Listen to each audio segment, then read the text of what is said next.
Baik, pada kesempatan kali ini kita akan belajar mengenai sistem periodik unsur. Oke, kali ini kita akan belajar mengenai perkembangan sistem periodik unsur. Gimana perkembangannya?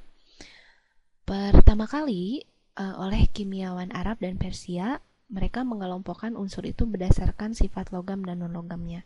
Jadi unsur-unsur itu dikelompokkan berdasarkan ini semua unsur logam, yang ini unsur non-logam. Nah, pada tahun 1789, Lavoisier mengelompokkan 33 unsur kimia. Unsur-unsur kimia itu dibagi menjadi 4 kelompok berdasarkan kemiripan sifatnya, yaitu kelompok gas, tanah, logam, dan non-logam. Oke, namun kelemahan dari teori Lavoisier ini pengelompokannya masih terlalu umum, jadi masih sangat umum sekali gitu kalau unsur-unsur itu hanya dikelompokkan berdasarkan ini gas, ini tanah, ini logam, non-logam. Namun kelebihannya beliau sudah mampu mengelompokkan 33 unsur yang ada berdasarkan sifat kimianya, sehingga bisa dijadikan referensi bagi ilmuwan-ilmuwan setelahnya. Siapa ilmuwan setelahnya yang mengelompokkan? Yaitu John Dalton. Ini John Dalton itu kan berhasil mengemukakan teori atomnya ya. Karena teori atom dari John Dalton inilah unsur-unsur dikelompokkan dalam tabel periodik. Oke, karena John Dalton sudah mampu mengelompokkan unsur berdasarkan kenaikan massa atomnya. Setelah itu, unsur-unsur dikelompokkan oleh Berzelius. Ini membuat daftar massa atom unsur-unsur yang lebih akurat lagi.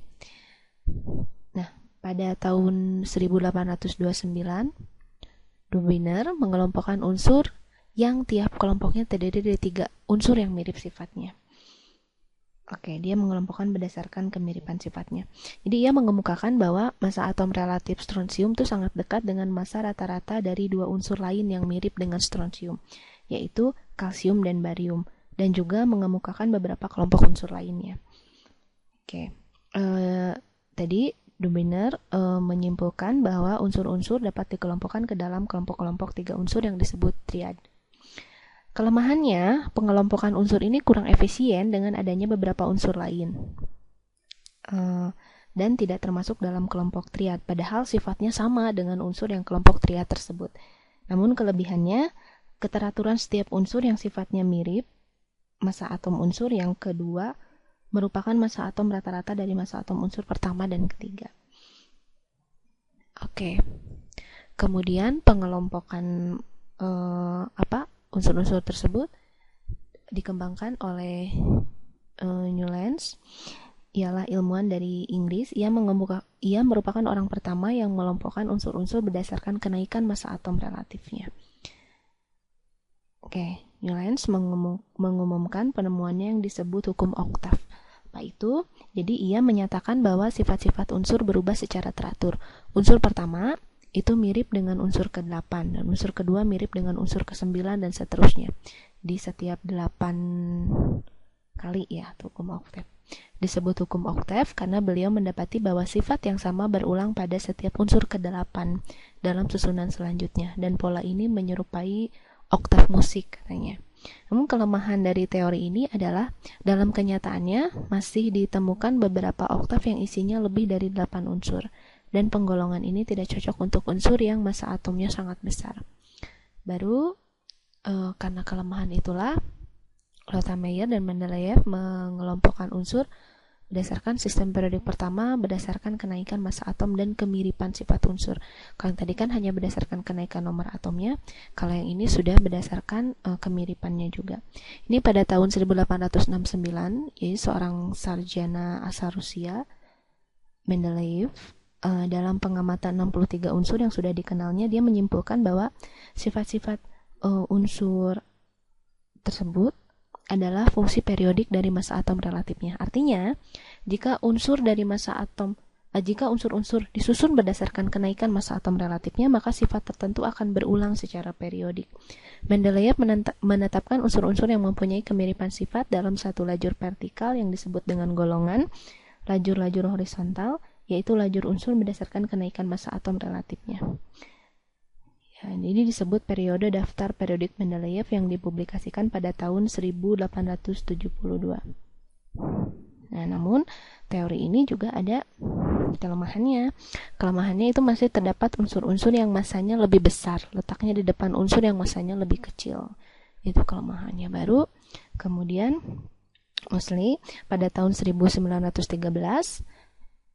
melakukan eksperimen pengukuran panjang gelombang unsur menggunakan sinar X. Ia menyimpulkan bahwa sifat dasar atom bukan didasari oleh massa atom relatif, melainkan berdasarkan kenaikan jumlah protonnya. Hal tersebut diakibatkan adanya unsur-unsur yang memiliki massa atom yang berbeda, tetapi memiliki jumlah proton sama, atau disebut dengan isotop ya. Oke. Kenaikan jumlah atom ini mencerminkan kenapa ini? Kenaikan jumlah atom ini mencerminkan kenaikan nomor atom unsur tersebut. Pengelompokan unsur sistem periodik modern merupakan penyempurnaan sifat periodik dari Mendeleev yang disebut juga sistem periodik bentuk panjang. Seperti apakah sistem periodik bentuk panjang ini? Oke. Nah, ini. Sistem periodik unsur yang sekarang. Ini sistem periodik modern disusun berdasarkan konfigurasi elektron atau nomor atomnya dari unsur-unsur. Sistem periodik modern dibagi menjadi satu baris dari kiri ke kanan dan kolom-kolom dari atas ke bawah. Baris itu disebut periode, sedangkan kolom tersebut disebut golongan. Unsur yang jumlah kulitnya sama terletak pada periode yang sama. Unsur-unsur yang struktur elektron terluarnya atau elektron valensinya sama terletak pada golongan yang sama. Nah, ini disebut dengan golongan. Ini banyak golongan. Yang ini disebut dengan periode. Lajur ke sini, periode. Oke. Golongan itu ada yang menentukan nomor golongan itu berdasarkan ini nomor ya. Ada 1 sampai 18 atau berdasarkan golongan utama dan golongan transisi. Jadi ini kalau berdasarkan golongan utama, ini golongan 1A. Yang ini 2A. Nah, di sini 3A. 4A. Ini 5A. Yang ini 6A. 7A dan terakhir 8A.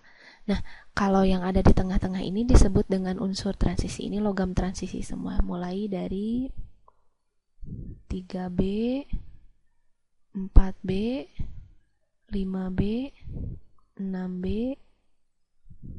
7B, di sini sampai 9-nya kemana nih masuknya?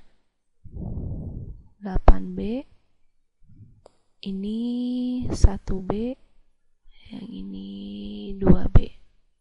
Oke, ini golongan utama, yang ini golongan transisi, atau diboleh golongan 1, 2, 3, 4, 5, 6, 7 sampai golongan 18. Nah, di sini ini ada lantinida dan aktinida. Jadi ini masuknya ke sini. Panjang ya. Oke. Nah, karena ini unsurnya sangat banyak, tapi yang perlu adik-adik hafalkan hanya golongan utama saja.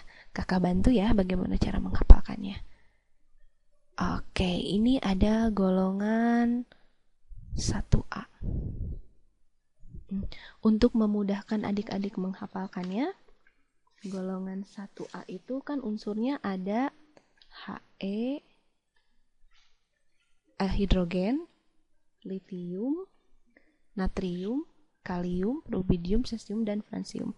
Oke, untuk memudahkan menghafalkannya, adik-adik cukup mengingatnya seperti ini saja. Hari libur, naik kereta rombongan Cisarua, Prancis. Jadi kalian bisa menghafalkannya, hari libur naik kereta rombongan Cisarua, Prancis. HLINAKRBCSFR. Itu untuk golongan 1A.